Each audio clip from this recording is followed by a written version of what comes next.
Hey, look at me. ನಿನ್ ಬರೆದ notes, ನಿನ್ tears, I remember everything. ಇವತ್ತು ಪೇಪರ್ಗಿಂತ ನೇನೆ strong. Welcome to Little Lot English channel. In this class, we will see pronouns. So pronouns second year PUC ನಲ್ಲಿ ಈಸಿಯಾಗಿ marks ತಗೊಳ್ಳುವಂತ ಒಂದು topic ಇದು, grammar topic. So easy ಇರುತ್ತೆ topic ಇದು, ಸ್ವಲ್ಪ difficult ಇರಲ್ಲ. ಪ್ರೊನೌನ್ಸ್ಗಳು ನಿಮ್ಗೆ ಸರಿಯಾಗಿ ಗೊತ್ತಿರಬೇಕು. ಪ್ರೊನೌನ್ ಅಂತಂದ್ರೆ we use instead of nouns, we use pronouns. So instead of nouns, so ಅಂದ್ರೆ ನಾಮಪದದ ಬದಲಿಗೆ ವಿ ಯೂಸ್ ಪ್ರೊನೌನ್ಸ್. ನಾಮಪದದ ಬದಲಾಗಿ ನಾವು ಪ್ರೊನೌನ್ಗಳನ್ನ ಇಂಗ್ಲಿಷ್ ನಲ್ಲಿ ಬಳಸ್ತೀವಿ. ಫಾರ್ ಎಕ್ಸಾಂಪಲ್, ಸೊ ರಾಮ ಅಂತ ಇತ್ತು ಅಂತಂದ್ರೆ ಅವನ ಬದಲಾಗಿ ನಾವು ಕನ್ನಡದಲ್ಲಿ ಏನು ಬಳಸ್ಬೋದು, ಅವನು ಅಂತ ಬಳಸ್ಬೋದು. ಸೊ ಅದೇ ರೀತಿ ಇಂಗ್ಲಿಷ್ ನಲ್ಲಿ ಸೊ ರಾಮ ಅನ್ನೋ ಬದಲಿಗೆ ಹಿ ಅಂತಾನು ಬಳಸ್ಬೋದು. So pronouns are the words which used instead of nouns. ನಾಮಪದವಾಗಿ ಬಳಸ್ತೀವಿ. A small paragraph of 4 or 5 lines is given with pronouns in it. 5 pronouns of the paragraph are marked in bold as A, B, C, D, E. They are listed under column A, and the students are asked to match them with the noun or noun phrases given under column B. So which the pronouns are referred. Column B shall have an additional noun or noun phrase. Total 6 in numbers. So ಇಲ್ಲಿ ಹೇಳ್ತಾ ಇದ್ದಾರೆ ಅಂತಂದ್ರೆ ಆ small paragraph ಅನ್ನ ಕೊಟ್ಟಿರ್ತಾರೆ. So ಇಲ್ಲಿ ನೋಡ್ತಾ ಇದ್ದಾರೆ ಸ್ಮಾಲ್ ಪ್ಯಾರಾಗ್ರಾಫ್ ಇದು. ಸೊ ಈ ಸ್ಮಾಲ್ ಪ್ಯಾರಾಗ್ರಾಫ್ ನಲ್ಲಿ ಸೊ ಏನಿರ್ತವೆ ಅಂತಂದ್ರೆ A B C D E ಅಂತ ಒಂದಿಷ್ಟು ಪ್ರೊನೌನ್ಗಳನ್ನ ಬೋಲ್ಡ್ ಲೆಟರ್ ನಲ್ಲಿ ಬರೆದಿರ್ತಾರೆ. ಅಂಡ್ ಅದ್ರ ಬಾಜು A B C D E ಅಂತಾನು ಅವುಗಳಿಗೆ ಹೆಸರನ್ನ ಕೊಟ್ಟಿರ್ತಾರೆ. ಸೊ ಅವುಗಳನ್ನ ಕಾಲಮ್ ಎ ಅಲ್ಲಿ ನೋಡ್ಬೋದು ನಾವು, ಪ್ರೊನೌನ್ಸ್ ಅಂತ ಹೇಳಿ. ಸೊ ಕಾಲಮ್ ಎ ಅಲ್ಲಿ ಅವುಗಳನ್ನೆಲ್ಲ ಕೊಟ್ಟಿದ್ದಾರೆ. ಸೊ ಅದೇ ರೀತಿ ಕಾಲಮ್ ಬಿ ನಲ್ಲಿ ನೌನ್ ಅಥವಾ ನೌನ್ ಪ್ಲೇಸಸ್ ಗಳನ್ನು ಕೊಟ್ಟಿದ್ದಾರೆ. ಸೊ ನೌನ್ ಅಥವಾ ನೌನ್ ಪ್ಲೇಸಸ್ ಅಂತಂದ್ರೆ ಇಲ್ಲಿ ಕೊಟ್ಟಿರೋ ಪ್ರೊನೌನ್ಗಳು ಏನನ್ನ ರೆಫರ್ ಮಾಡ್ತವೆ, ಸೊ ಏನ್ ರೆಫರ್ ಮಾಡ್ತವೆ ಅನ್ನೋದನ್ನ ಇಲ್ಲಿ ನಾವು ಬರಿಬೇಕು. ಫಾರ್ ಎಕ್ಸಾಂಪಲ್, ಒಂದು ಸಿಂಪಲ್ ಸೆಂಟೆನ್ಸ್ ಅನ್ನು ನೋಡೋಣ ಅಂತ. ಏನು, okay, Rama eats mango. It was tasty. So it is tasty. It was tasty. So ಏನು, ರಾಮ ಒಂದು ಮಾವಿನ ಹಣ್ಣನ್ನು ತಿನ್ನುತ್ತಾನೆ. It was tasty. ಅದು ಚೆನ್ನಾಗಿತ್ತು, ಟೇಸ್ಟಿ ಆಗಿತ್ತು. ಅದು ಅನ್ನೋದೇನಿದು ಪ್ರನೌನ್ ಇದು. ಸೊ ಅದು ಚೆನ್ನಾಗಿತ್ತು. ಅದು ಅಂತಂದ್ರೆ ಯಾವುದು, ಅದು ಅನ್ನೋದೇನು ಪ್ರನೌನ್. ಸೊ ಯಾವುದದು, ಅದು ಅಂದ್ರೆ ಏನದು, so it is mango. So ಈ ರೀತಿಯಾಗಿ ನಾಮಪದದ ಬದಲಿಗೆ ಪ್ರನೌನ್ ಅನ್ನ ಪ್ರನೌನ್ ಅನ್ನ ಬಳಸ್ತಾ ಇರ್ತೀವಿ. ಸೊ ಅದು ಯಾವುದನ್ನ ರೆಫರ್ ಮಾಡುತ್ತೆ ಪ್ರನೌನ್ ಅನ್ನೋದನ್ನ ನೀವು ಇಲ್ಲಿ ಈ ಕೊಟ್ಟಂತ ಪ್ಯಾಸೇಜ್ ನಲ್ಲಿ ಹುಡುಕಿ ಬರಿಬೇಕು. ಫಾರ್ ಎಕ್ಸಾಂಪಲ್ ಕೊಟ್ಟಿದ್ದಾರೆ, ಈಗ ನಾವು ನೋಡಿದೀವಿ ಏನು ಅಂತಂದ್ರೆ ಜೀವಿತ್. ಸೊ ಇಲ್ಲಿ ಕೊಟ್ಟಿರುವಂತಹ ಒಂದು ಪ್ಯಾಸೇಜ್ ಏನು ಅಂತಂದ್ರೆ Jeevith loves tennis. He has taken it as his profession. His father accompanies him every day to the tennis academy where a dozen of players practice the game. Mr. Ajit is their coach. So ಇದೊಂದು passage. ಇಲ್ಲಿ ಹಿ ಅನ್ನೋ pronoun apply ಮಾಡಿದ್ದಾರೆ. Next it ಅಂತ ಇದೆ, next he's ಇದೆ, next where ಇದೆ, next there ಅಂತ ಇದೆ. ಸೊ ಅವುಗಳನ್ನೆಲ್ಲ ಪ್ರನೌನ್ಸ್ ನಲ್ಲಿ ಕಾಲಮ್ ಎ ಅಲ್ಲಿ ನೋಡಬಹುದು. ಅದೇ ರೀತಿ ಕಾಲಮ್ ಬಿ ಅಲ್ಲಿ ನೌನ್ ಗಳನ್ನು ಕೊಟ್ಟಿದ್ದಾರೆ. ಸೊ ಯಾವುದ್ರ ಬದಲಾಗಿ ಈ ಪ್ರನೌನ್ ಅನ್ನು ಬಳಸಿದ್ದಾರೆ. So players, academy, Jeevith, tennis, father, Jeevith's ಅಂತ ಇದೆ. ಸೊ ಇಲ್ಲಿ ಎಕ್ಸ್ಟ್ರಾ ಇರುತ್ತೆ ಒಂದು to confuse. So Jeevith loves tennis. He has taken it as his profession. So Jeevith ತನಗೆ ಟೆನ್ನಿಸ್ ಅಂದ್ರೆ ಇಷ್ಟ, ಅವನು ಅದನ್ನ ಪ್ರೊಫೆಷನ್ ಆಗಿ ತಗೊಂಡಿದ್ದಾನೆ ಅಂತ ಹೇಳ್ತಿದ್ದಾರೆ ಅವನು.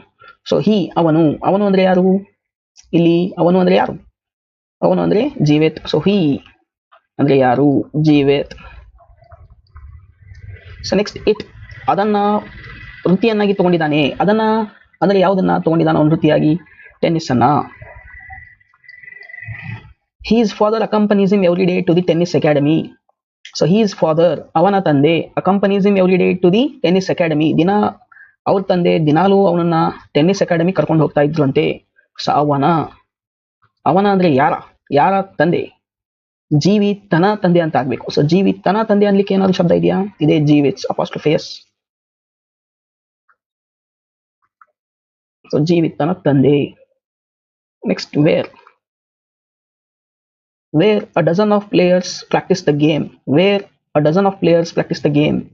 ಎಲ್ಲಿ ಸಿಕ್ಕಾಪಟ್ಟೆ ಜನ ಗೇಮ್ ಅನ್ನ ಪ್ರಾಕ್ಟೀಸ್ ಮಾಡ್ತಾ ಇದ್ರು. ಎಲ್ಲಿ ಮಾಡ್ತಾ ಇದ್ರು, ಅಲ್ಲಿ ಮಾಡ್ತಾ ಇದ್ರು. ಅಲ್ಲಿ ಅಂದ್ರೆ ಎಲ್ಲಿ, ಅದು tennis academy. So tennis academy ಇದೆಯಾ, ಇದೆ, ಅಕಾಡೆಮಿ ಅಂತ ಇದೆ ಇಲ್ಲಿ. Next, mister Ajith is their coach. Mister Ajith is their coach. Mister Ajith ಅನ್ನುವರು ಅವರುಗಳ ಕೋಚ್. ಅವರುಗಳ ಅಂದ್ರೆ ಯಾರ, ಅವರು ಅಂದ್ರೆ ಯಾರು? ಅವರ ಕೋಚ್. ಅವರು ಅಂದ್ರೆ ಯಾರು ಇಲ್ಲಿ? ಪ್ಲೇಯರ್ಸ್. ಸೊ ಈ ರೀತಿಯಾಗಿ ನಾವು ಈ ಪ್ರೊನೌನ್ಸ್ ಗಳನ್ನ ಬಿಡಿಸಬೇಕು. These are easy. ಸೊ ಅಂತ ಪರಿ ಡಿಫಿಕಲ್ಟ್ ಇರಲ್ಲ. ಇನ್ನೂ ಒಂದು ಈಸಿ ಟ್ರಿಕ್ ಏನು ಅಂತಂದ್ರೆ, ಇಲ್ಲಿ WH ಕ್ವಶನ್ ಇರ್ತವೆ, WH ವರ್ಡ್ಸ್ ಇರ್ತವೆ ಇಲ್ಲಿ. ಫಾರ್ ಎಕ್ಸಾಂಪಲ್ ಇಲ್ಲಿ WH ವರ್ಡ್ ಇದೆ. ಈ WH ವರ್ಡ್ ಇದ್ದಾಗ ಅದ್ರ ಹಿಂದಿನ ಶಬ್ದನೇ ಆನ್ಸರ್ ಇರುತ್ತೆ. ಫಾರ್ ಎಕ್ಸಾಂಪಲ್ ಇಲ್ಲಿದೆ. ಸೊ WH ವರ್ಡ್ ಇದೆ ಇಲ್ಲಿ, ವೇರ್ ಅಂತ. ಅದ್ರ ಹಿಂದಿನ ಶಬ್ದ ಏನಿದೆ? ಅಕಾಡೆಮಿ ಅಂತ ಇದೆ. ಸೊ ವೇರ್ ಕರೆಕ್ಟ್ ಆನ್ಸರ್ ಏನಿಲ್ಲಿ? ಅಕಾಡೆಮಿ. ಸೊ WH ಶಬ್ದಗಳಿದ್ದಾಗ ಅದ್ರ ಹಿಂದಿನ ಶಬ್ದಗಳೇ ಆನ್ಸರ್ ಇರ್ತವೆ. ಸೊ ಈಸಿಯಾಗಿ ಇದೊಂದು ನೆನ್ಪಿಟ್ಕೊಳ್ಳಿ. ಸೊ ಏನಾದ್ರು ಒಂದು 3 WH ಶಬ್ದಗಳು ಬಂದ್ಬಿಟ್ರೆ ನೀವು ಈಸಿಯಾಗಿ 3 ಮಾರ್ಕ್ಸ್ ಅನ್ನ ಇಲ್ಲಿ ತಗೋಬಹುದು. ಸೊ ಇದು ಅಂತ ಪರಿ ಡಿಫಿಕಲ್ಟ್ ಇರಲ್ಲ, ಈಸಿ ಇರುತ್ತೆ. ನೀವು ಸ್ವಲ್ಪ ಅಭ್ಯಾಸ ಮಾಡ್ಬೇಕಷ್ಟೇ ಚೆನ್ನಾಗಿ. Very simple. ಸೊ ಇನ್ನೊಂದು ನೋಡೋಣ ಬೇಕಾದ್ರೆ. ನೀವು ಹೂ ಅಂದ್ರೆ ನೋಡೋಣ.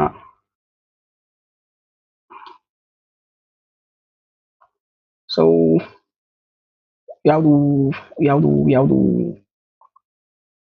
ಓಕೆ, ಇದನ್ನೇ ನೋಡೋಣ. ವುಮೆನ್ ಎಂಪವರ್ಮೆಂಟ್ ಬಗ್ಗೆ ಇದೆ ಇದು.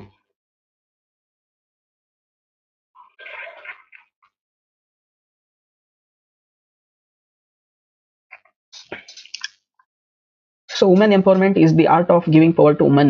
It involves women organizations that aim at to increase their self-reliance and encourage them to make choice and control resources. Many women experience subordination in many domains. These include the home, workplace, and other public places. So E anta kottidare. That means this is also easy. So E antandre easy anta artha.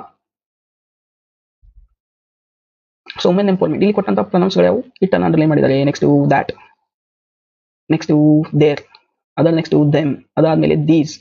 So ಇವುಗಳನ್ನು underline ಮಾಡಿದ್ದಾರೆ. So women empowerment is the art of giving power to women. It involves women organizations that aim to increase their self-reliance and encourage them to make choice and control resources. ಇಲ್ಲಿವರೆಗೂ ಒಂದೇ ಒಂದು sentence ನಲ್ಲಿ 4 ಪ್ರೊನೌನ್ಗಳನ್ನು underline ಮಾಡಿದ್ದಾರೆ ಅವರು ಇಲ್ಲಿ. So it ಅಂದ್ರೆ ಏನು? It involves women organisation. ಅದರಲ್ಲಿ ವುಮೆನ್ ಆರ್ಗನೈಸೇಷನ್ಗಳು ಇರ್ತವೆ, ಹೆಣ್ಣು ಮಕ್ಕಳ ಸಂಸ್ಥೆಗಳು, ಸಹಾಯ ಗುಂಪುಗಳು ಈ ರೀತಿ ಇರ್ತವೆ. ಅದರಲ್ಲಿ ಅಂದ್ರೆ ಯಾವ್ದ್ರಲ್ಲಿ? ವುಮೆನ್ ಎಂಪವರ್ಮೆಂಟ್ ಅಲ್ಲಿ. ಸೊ ಇಟ್ ಅಂದ್ರೆ ಏನು ಅಂತಂದ್ರೆ, ಸೊ ವುಮೆನ್ ಎಂಪವರ್ಮೆಂಟ್, ಇಟ್ ಅಂದ್ರೆ ವುಮೆನ್ ಎಂಪವರ್ಮೆಂಟ್ ಅಂತ ಆಯ್ತು. Next that. So that aim at to increase their self reliance. that ಅಂದ್ರೆ ಏನು?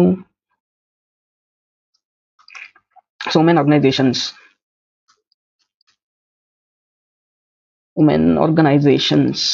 that ಅಂದ್ರೆ. So next their self reliance and encourage them. their self reliance, ಅವರ ಅಂದ್ರೆ ಯಾರ ಒಂದು ಆತ್ಮಸ್ಥೈರ್ಯ ಹೆಚ್ಚಿಸಲಿಕ್ಕೆ ಇವುಗಳಿದಾವೆ. ಯಾರ? ವುಮೆನ್ಸ್, ಹೆಣ್ಣು ಮಕ್ಕಳ. ಸೊ ಇದು ಕರೆಕ್ಟು.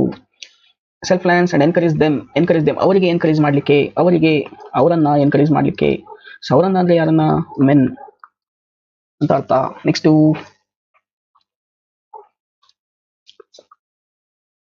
ಅವರನ್ನ ಎನ್ಕರೇಜ್ ಮಾಡ್ಲಿಕ್ಕೆ ಅಂತ ಆಯ್ತು. Subordination in many domains. These include the home, work place and other places. These ಅಂದ್ರೆ ಯಾವುವು? ಇನ್ಕ್ಲೂಡ್ ಆದಂತ ಇವುಗಳು ಏನವು? These many domains. So many women experience subordination in many domains. These include the home, workplace and other public places. These ಇವುಗಳು. So ಇವುಗಳು ಅಂತ ಕೊಟ್ಟಿದ್ದಾರೆ. So ಇವುಗಳು ಅಂತಂದ್ರೆ ಈಗ ಹೋಮ್ ಅಂತಂದ್ರೆ ಏನಾಯ್ತು? ಸಿಂಗುಲರ್ ಆಗ್ಬಿಡ್ತು. Many domains. ಸೊ ದೀಸ್ ಅಂತಂದ್ರೆ ಇದು ಪ್ಲೂರಲ್ ಇದೆ. ಸೊ ಪ್ಲೂರಲ್ಗೆ ಹೋಮ್ ಕರೆಕ್ಟ್ ಆಗಲ್ಲ. ಸೊ ಮೆನಿ ಡೊಮೇನ್ಸ್ ಅಂದ್ರೆ ಹೋಮ್ ಬಂದ್ಬಿಡುತ್ತೆ ಇದರಲ್ಲಿ, ಮೆನಿ ಡೊಮೇನ್ಸ್ ಅಂತ ಇದ್ರಾಗ. ಸೊ ಈ ರೀತಿಯಾಗಿ. So it involves women organisation. ಈ ವುಮೆನ್ ಎಂಪವರ್ಮೆಂಟ್ ಅಲ್ಲಿ ವುಮೆನ್ ಆರ್ಗನೈಸೇಷನ್ಗಳು ಇರ್ತವೆ. ಇದರಲ್ಲಿ ವುಮೆನ್ ಎಂಪವರ್ಮೆಂಟ್ ಅಲ್ಲಿ ಹೆಣ್ಣು ಮಕ್ಕಳ ಸಂಸ್ಥೆಗಳಿರ್ತವೆ. that aim, ಈ ಹೆಣ್ಣು ಮಕ್ಕಳ ಸಂಸ್ಥೆಗಳು ಏನ್ ಮಾಡ್ತವೆ? ಅವುಗಳ ಗುರಿ ಏನು? that aim to increase their self reliance, ಅವರ ಒಂದು ಆತ್ಮಸ್ಥೈರ್ಯ ಹೆಚ್ಚಿಸೋದು. ಅವರುಗಳ ಆತ್ಮಸ್ಥೈರ್ಯವನ್ನು ಹೆಚ್ಚಿಸೋದು. ಅವರುಗಳಂದ್ರೆ ಯಾರು? ದೇರ್, ಹೆಣ್ಣು ಮಕ್ಕಳ, women's. and encourage them to make choice and control resources. encourage them, ಅವರನ್ನ ಎನ್ಕರೇಜ್ ಮಾಡೋದು. ಅವರನ್ನ ಅಂದ್ರೆ ಯಾರನ್ನ? ವುಮೆನ್ ಅನ್ನ. many women experience subordination in many domains. These include ಇವುಗಳು ಯಾವುವು ಎಂದರೆ many domains, home, work place and public places. So ಈ ರೀತಿ ಇದಾವೆ. ಸೊ ಈಸಿ ಇದಾವೆ. ನೆಕ್ಸ್ಟ್ ಇನ್ನೊಂದೆರಡು ನೋಡೋಣ ನೆಕ್ಸ್ಟ್ ಚಾಪ್ಟರ್ ನಲ್ಲಿ, ಮುಂದಿನ ಒಂದು ವಿಡಿಯೋದಲ್ಲಿ. Thank you. All the best. Please join, subscribe, comment, like our channel. Thank you. All the best for your examinations.